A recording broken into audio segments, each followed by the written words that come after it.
So, you guys must already know the new Hunter Nightwatch, right?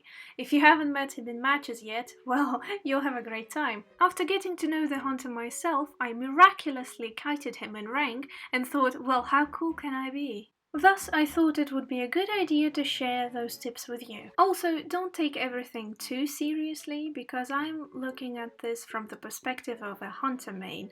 I usually think as a hunter when I play Survivor, so that what would I do if I were the hunter? And it makes my life easy at this point. And hey, I'm the Lord of Sarcasm. It's a pleasure to make your acquaintance.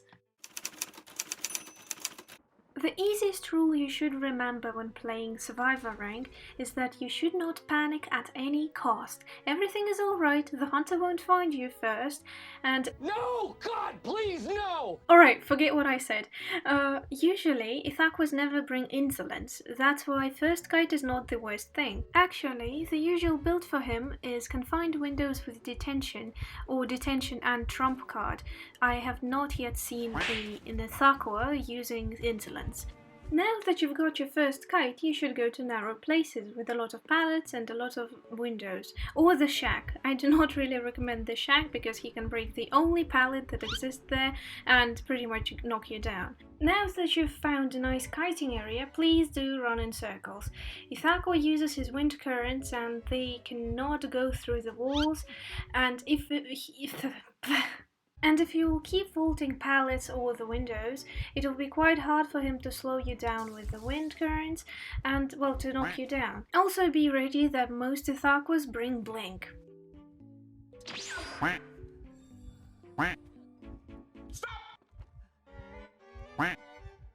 I honestly did not expect him to use blink right there. I didn't think that he would be so close to me, so that's why I'm moving to a different area while he's still, well, searching for me near the window. Now about pallets. He can vault the pallet with his skill, which works only 5 seconds, and boost his speed. Boost his speed. Anyway, if you put down all the pallets in your radius, you can simply jump over them with his skill or break them. Also, isn't it just wonderful when you can slap the hell out of the hunter? I mean, I'm not really the best at doing so, but this time it turned out pretty well. As you can see, I'm on my second painting and I'm not going to use it till the very end because I still have a lot of pallets left.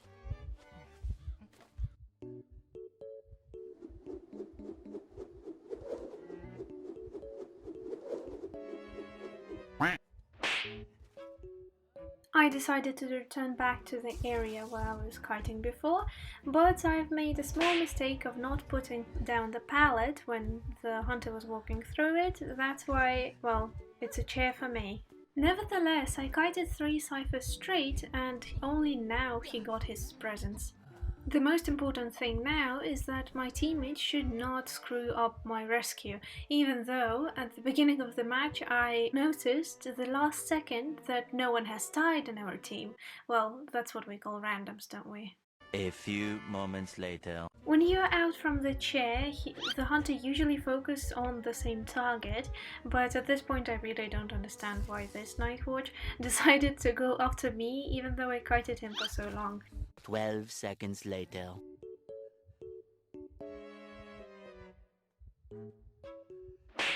Looks like I've proven that even Ithaqua can get slapped so many times with the pallets.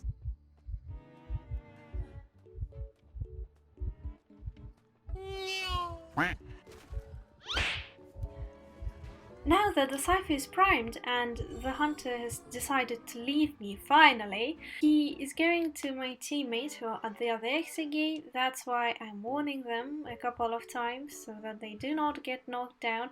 But unfortunately, it's going to happen. At some point I decide to go back to the, well, not back, all the way back to the exit gate and to rescue the composer, where Embalmer gets knocked down down, and I could have escaped once again, but no, I'm such a nice soul and I tried to save both of them, which is never a good idea. So we could have won, but because I was a bit too greedy and forgot that Embalmer does not have tide, that's why I got knocked down twice, before coffin and after the coffin, and well, got chaired and immediately died because, well, I obviously forgot how Embalmer's coffin works without tide. So to sum up, Ithaqua is a great hunter as long as you don't play against him. No matter which survivor you choose to play, Nightwatch can be countered, I think, even with Mind's Eye.